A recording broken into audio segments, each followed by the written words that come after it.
আসসালামু আলাইকুম শিক্ষার্থী, তোমরা সবাই কেমন আছো?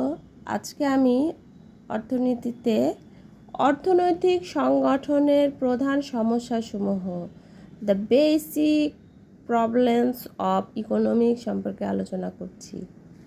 একজন সংগঠক বা উদ্যোক্তার মূল কাজ হলো ভূমি, শ্রম, মূলধন এইসব উপাদানকে সংগ্রহ করে উৎপাদন কাজে নিয়োজিত করে। হ্যাঁ, তাহলে সংগঠক নির্দিষ্ট লক্ষ্য সামনে রেখে অনিশ্চয়তা বা ঝুঁকি বহন করে উপাদানগুলোকে প্রয়োগ করে। সংগঠকের প্রধান কাজ কি? সংগঠকের প্রধান কাজ উৎপাদন সম্পর্কে দ্রুত ও সঠিক সিদ্ধান্ত গ্রহণ করা, ন্যূনতম উৎপাদন ব্যয়ে উৎপাদন এবং মুনাফা সর্বাধিকরণ করা, সঠিক উৎপাদনের পরিমাণ নির্ধারণ করা, ঝুঁকি বহন ক্ষমতা অর্জন, সামগ্রিক তত্ত্বাবধান বা সুষ্ঠু পরিচালনা, শ্রমিক সহ সকল উপকরণের মধ্যে সমন্বয় সাধন এবং স্থিরকৃত মুনাফার লক্ষ্যে উৎপাদন পরিচালনা করা। সংগঠকের প্রধান কাজগুলো থেকে জানা যায় একটি অর্থনৈতিক সংগঠনের মৌলিক কী কী সমস্যা আছে।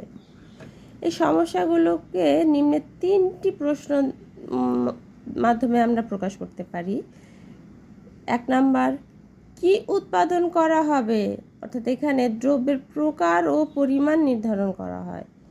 2 নাম্বার, কিভাবে উৎপাদন করা হবে, উৎপাদনের পদ্ধতি নির্ধারণ করা হয়। 3 নাম্বার, কার জন্য উৎপাদন করা হবে, উৎপাদনের লক্ষ্য নির্ধারণ করা হয়।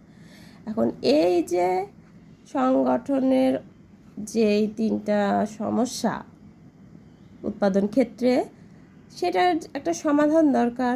সমাধান হিসাবে আমরা কি পাই দেখো, ভিন্ন ভিন্ন অর্থনৈতিক ব্যবস্থায় কিভাবে মৌলিক অর্থনৈতিক সমস্যা সমাধান করা যায় এখানে আলোচনা করা হলো।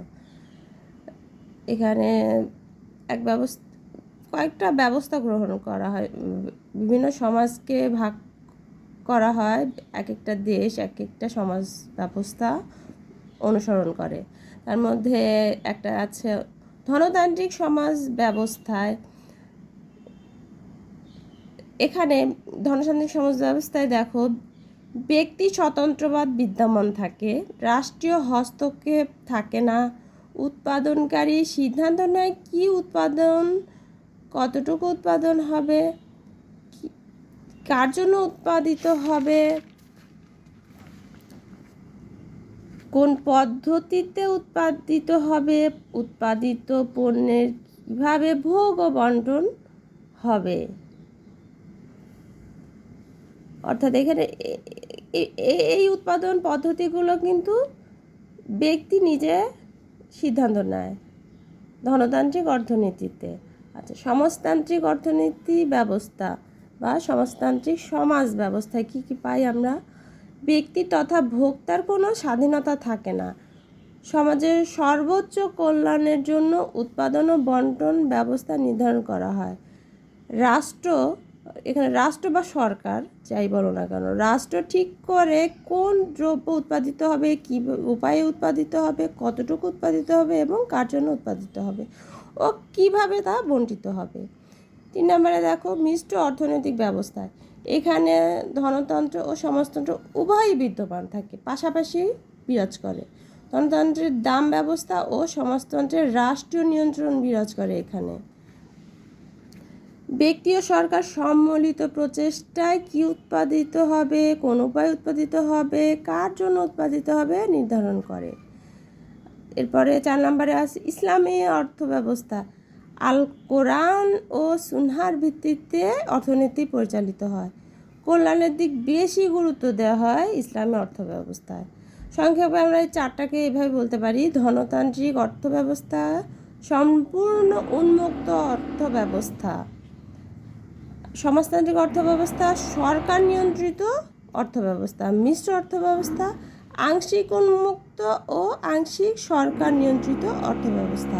ইসলামী অর্থব্যবস্থা কি? ধর্মীয় অনুশাসনে পরিচালিত অর্থব্যবস্থা। অর্থাৎ আমাদের যে অর্থনৈতিক সংগঠনের আমরা দেখেছিলাম যে এই প্রধান সমস্যাসমূহ, এই সমস্যার 3টি যে প্রশ্ন, এই প্রশ্নগুলো সমাধানের উপায় হচ্ছে যে কোনো একটা অর্থব্যবস্থা গ্রহণ করে সমাজকে পরিচালিত করা এবং উৎপাদন পদ্ধতি অনুসরণ করা। আজকে তো এই পর্যন্তই। আল্লাহ হাফেজ।